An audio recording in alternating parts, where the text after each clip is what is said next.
Continuing our Marak series on the second house, today we'll be talking about sun and moon together. Now, sun alone makes you love gold, but comes in moon, it also brings in the fondness for silver jewelry or expensive silver items. You might like to collect a lot of silver idols.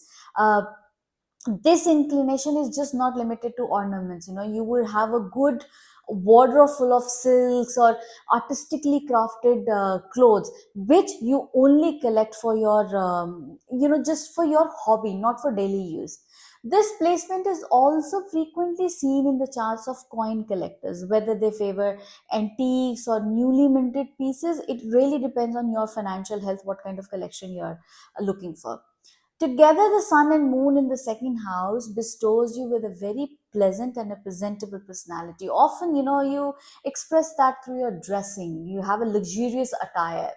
In terms of nature, the moon softens that, what might otherwise be a harsh or irritated speech, but under the influence of moon, it gets softened. It becomes more tolerant, it becomes more charitable, and then you have a very generous outlook overall. This placement also indicates foreign income sources or a professional that involves frequent, traveling to foreign lands or interaction with foreign traders or dignitaries. So it can, give you a very powerful personality, a personality that is sharp, analytical, you speak well, you know where to speak and where to remain silent, and this combination often places you in a very prominent public sector role, especially those that are tied with foreign affairs.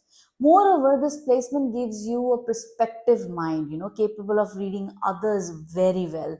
Though curiously not your spouse. As mentioned earlier, sun alone in the second house can create challenges for the spouse, but once it's combined with moon, the moon's energy is there. So this can lead to your spouse suffering mentally or facing harassment from the family.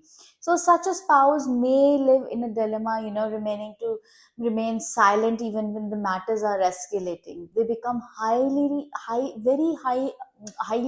vulnerable and should specially be safeguarded against accidents and issues related to water. Now, while this alignment illuminates your life with luxury, foreign ties, and refined taste, it also serves a gentle reminder to extend your compassion and careful protection to your spouse, ensuring that the bonds of marriage remain resilient amid life's subtle undercurrents. So take care of your spouse.